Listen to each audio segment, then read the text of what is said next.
Everyone, God is good all the time God is good. Guys, itong nasa harapan natin, ito yung tinatawag namin na L300 Dual Aircon. Babanggitin ko lang guys kung magkano promo nito ngayon guys. Ang promo namin ngayon L300 guys, wala kayo lalabas na pera. No cash out, tapos ang first monthly mo guys, magbibilang ka pa ng 100 days bago ka magbayad ng first monthly. Kunyari guys, nilabas natin na March 30, so magbibilang ka ng 100 days, April 30, May 30, June 30, tapos ang first monthly mo is July na. Doon ka lang magbabayad ng unang monthly mo. Tapos guys, ang kagandahan doon guys, wala ka nang nilabas na pera, tapos pay after 100 days ka pa, meron ka pang free LTFRB franchise. Kapag sa akin kayo kumuha guys, meron kayong free LTFRB franchise. Ulitin ko lang guys no cash out, kasama ni 1 year comprehensive insurance, 3 years LTO, and then shuttle mortgage, tapos meron kang pay after 100 days, tapos meron ka pang free LTFRB franchise. Yan guys, ikutan na natin yung loob. Kani ka? Ito. Ayan guys. Kung mapapansin nyo guys, same na naman.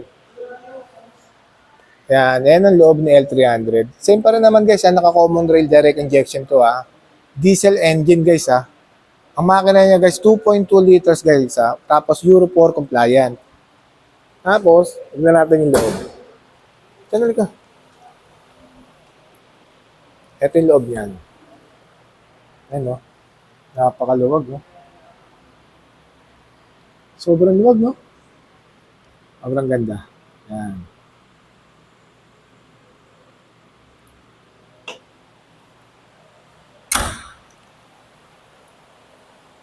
Guys, ulitin ko lang guys Pag nag-avail kayo sa akin ng L300, wala kayo lalabas na cash out. Tapos, ang first monthly, ang unang buwan na babayaran nyo, meron kang 100 days bago ka magbayad ng first monthly.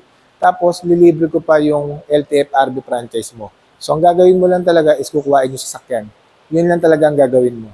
Yun guys, kapag may mga gusto mag-inquire, yung may mga tanong, nandiyan po yung contact name ko, yung contact number, PM lang kayo, call lang po kayo.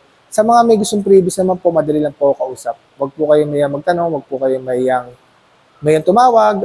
Just feel free to inquire guys. My name is Winfred Vipos Pusang, lagi nagsasabing, anumang hirap ang pagdaanan natin dito sa mundo, mananatiling mabuti ang Diyos. Maraming salamat po. God bless everyone. Thank you.